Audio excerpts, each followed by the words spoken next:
In this video lesson, let us learn regarding the shape of the molecular orbital between the p orbitals. How will be the shape of the molecular orbital formed when the p orbitals overlap? P atomic orbitals overlap. Let me be very specific in telling you this information. So when I say it is the p orbital, I am talking with respect to p atomic orbitals overlapping. And where are these p atomic orbitals? Which are the atomic orbitals present in two different atoms.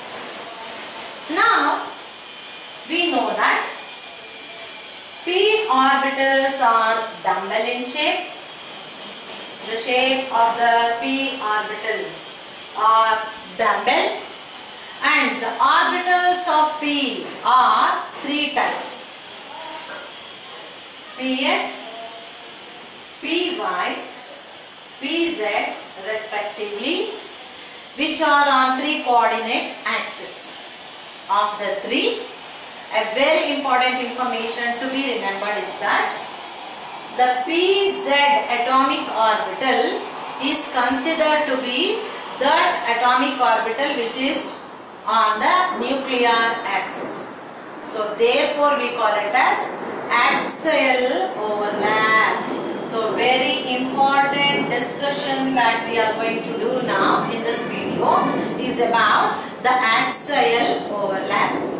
So when I say axial overlap, what you should register is that we are talking with respect to the overlapping of the pz atomic orbitals. Here in the diagram, I have considered the lowest pz orbital, namely 2pz, because after all the p orbital starts only from the second shell onwards. So now here in the diagram, I have represented about the lowest p orbital, that is 2pz orbital. Because the pz atomic orbitals of the two different atoms can overlap on the nuclear axis. Head-on overlapping can happen. Because the overlap can happen along the nuclear axis, it always results in the formation of sigma covalent bond. Therefore, when we write 2pz, we need to write in front of 2pz as sigma, because we see that sigma represent the axial overlapping, and here the 2pz atomic orbitals also undergo axial overlapping. Axial overlapping means, I repeat again, the overlapping of the atomic orbitals happening along the nuclear axis. Now this nuclear axis overlapping of the sigma or the 2pz orbitals can result in the formation of the bonding molecular orbital as well as anti-bonding molecular orbital. Let us see how the shape of those molecular orbital formed by the addition of wave function and subtraction of the wave function. Here look at this diagram. This dotted line in the center represents the nuclear axis of the two p orbitals that I have considered, which is belonging to the two different atoms, namely A and B. Atom A, 2pz atomic orbital. Atom B, 2pz atomic orbital. For the dumbbell shape of the orbital, because p orbital is dumbbell in shape, one side of the dumbbell shape is by convention taken as the crest and the other side as trough. So one side is taken as the crest and the other side as the trough. Now when there is an axial overlapping happening, it can undergo in-phase overlap and out-phase overlap. How will be the in-phase overlapping?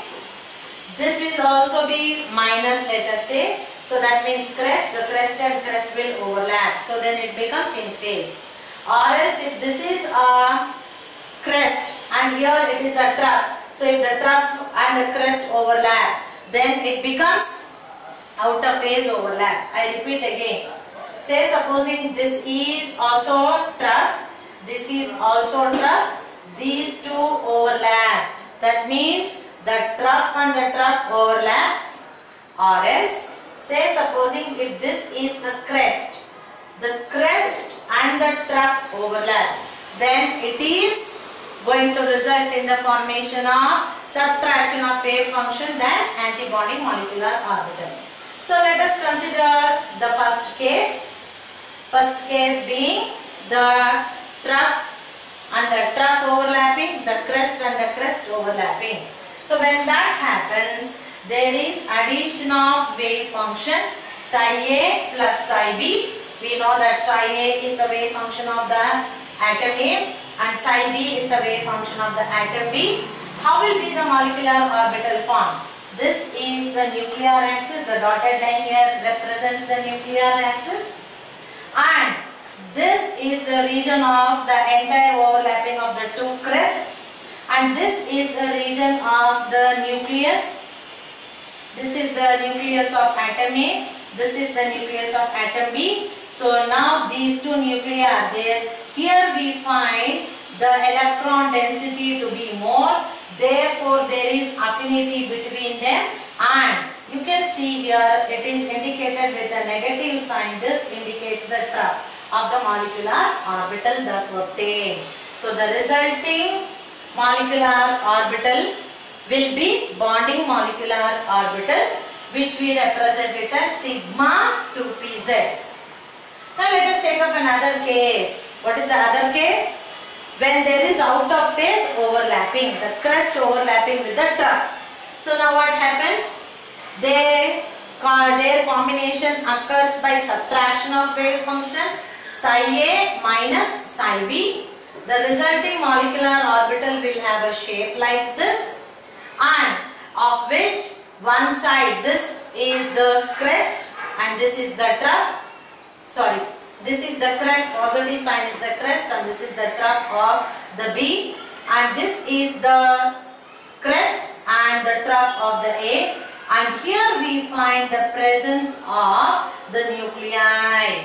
This is the nucleus of atom B, this is the nucleus of atom A. Now what do we see is that there is a repulsive force that is acting, therefore the shape will be like this. This will be the shape of bonding, anti-bonding molecular orbital when there is a 2pz combination taking place. So now the resulting orbital will be bonded by sigma bond.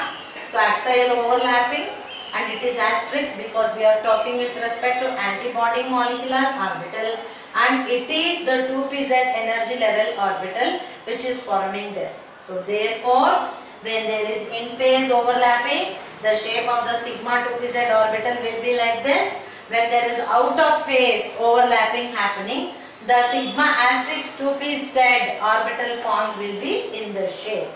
So of the two, which will be the most stable orbital? Obviously, the bonding molecular orbital, that is sigma 2pz will be more stabler than sigma asterisk 2pz. How many number of electrons can each one of them be holding? Each can hold a maximum of only 2 electrons. So it can hold 2 electrons, it can hold 2 electrons. Important point to be remembered is that it can hold each orbital, molecular orbital can hold 2 electrons, no doubt about it. But not necessarily all the time the orbitals will be completely filled. It may be completely filled, it may be half filled, and it can be even empty also. But then the orbitals will be formed. Space will be there. It's not mandatory. Just because the space is there, electrons will also be present. That is not mandatory. So therefore, we will end up in the formation of 2 molecular orbitals. One is the sigma 2pz, one more is the sigma asterisk 2pz. So in my next video, I will be covering regarding the combination between 3 orbitals. Now in this case, we are going to learn about sideways overlapping. As we learned axial overlapping, we are going to learn about sideways overlapping. So do watch that. Therefore, the concept of the sideways overlapping of the p orbitals. having the px and py will become very clear.